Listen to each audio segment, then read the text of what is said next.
Assalamualaikum warahmatullahi wabarakatuh. Alhamdulillah wassalatu wassalamu ala sayyidina Rasulillah wa ala alihi wa sahbihi wa man walah. Asyhadu an la ilaha illallah wahdahu la syarikalah wa asyhadu anna sayyidina Muhammadan abduhu wa rasuluh. Hadirin jamaah yang dirahmati oleh Allah Subhanahu wa taala. Tidak terasa kita sudah berada di 10 hari kedua bulan Ramadan.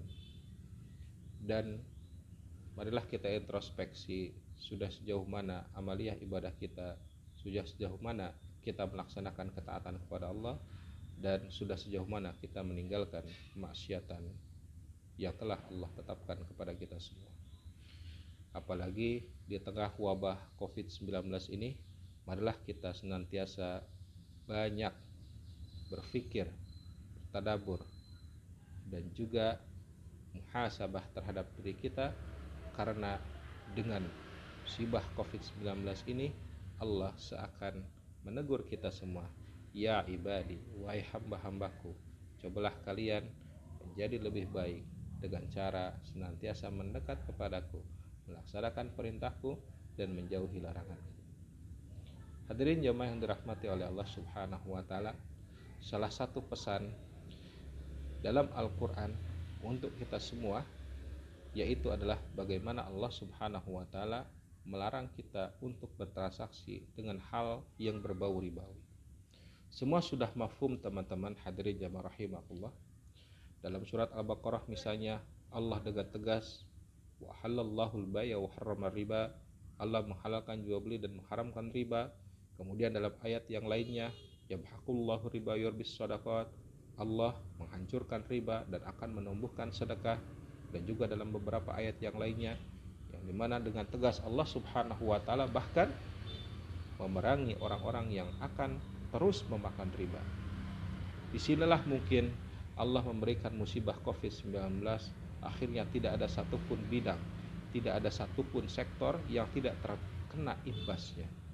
Coba kita lihat sektor lembaga keuangan, perbankan kah, asuransi kah, reksadana kah, atau pasar saham kah, atau pasar keuangan kah, itu semua yang terkena dampak dari COVID-19 ini.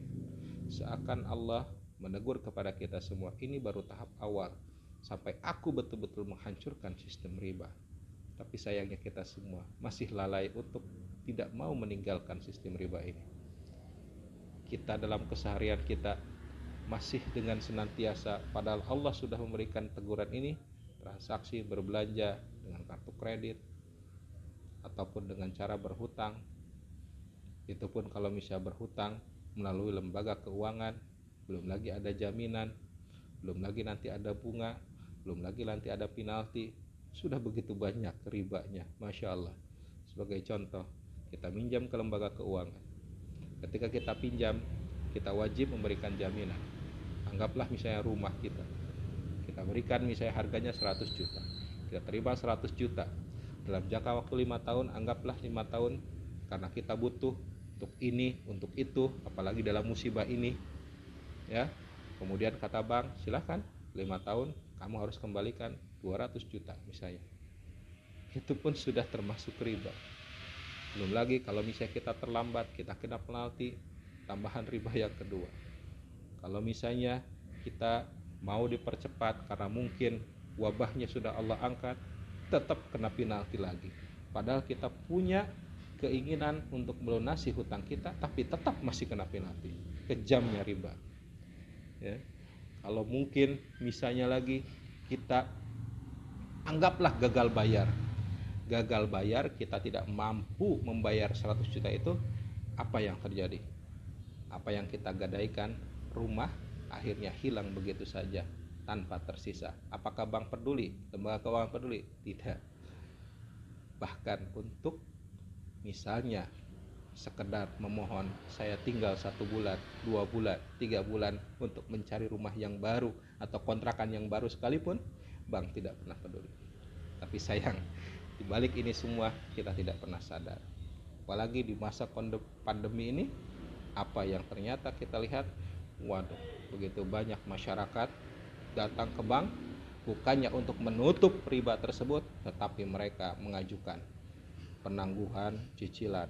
Ada yang 3 bulan, 6 bulan, bahkan sampai 12 bulan. Apa gunanya kalau memang kita tidak mau bertaubat? Ada lagi yang minta cuman bayar pokoknya saja. Ada yang bahkan lebih parah lagi, minta tambahan untuk dapat riba lagi. Naudzubillah, nauzubillah. Lalu akhirnya kita berpikir, kalau mau seperti ini terus, kapan Allah akan mengangkat COVID-19 ini? Kalau tidak mau bersabar, kalau kita tidak mau bertobat kepada Allah Subhanahu wa taala dari bahaya riba ini. Naudzubillah, tsumma naudzubillah. Maka hadirin jamaah rahimakumullah, dalam kesempatan yang berbahagia ini, marilah kita tinggalkan sedikit demi sedikit riba, dan kalau bisa seluruhnya kita tinggalkan riba. Apalagi dengan musibah COVID-19 ini, bagaimana Allah menegur kita semua. Amerika yang segitu dikdayanya hancur ekonominya, Cina yang segitu dikdayanya hancur ekonominya, apalagi kita yang cuma bermodalkan ratusan juta atau mungkin miliaran saja. Na'udzubillah, tsumma na'udzubillah. Ingatlah kata Allah, kalau kita tidak mau meninggalkan riba, maka Allah sudah tetapkan waktunya, maka Allah akan hancurkan sehancur-hancurnya. Jangan sampai ketika waktu itu ada, ketika waktu itu tiba, kita akhirnya menyesal di kemudian hari. Hadirin jamaah rahimakumullah, semoga bermanfaat. Insyaallah kita semua senantiasa mendapatkan keberkahan dengan datangnya bulan Ramadan ini, dengan syarat tinggalkan riba. Aqulu qouli hadza wa astaghfirullakum wa billahi taufiq wal hidayah. Wassalamualaikum warahmatullahi wabarakatuh.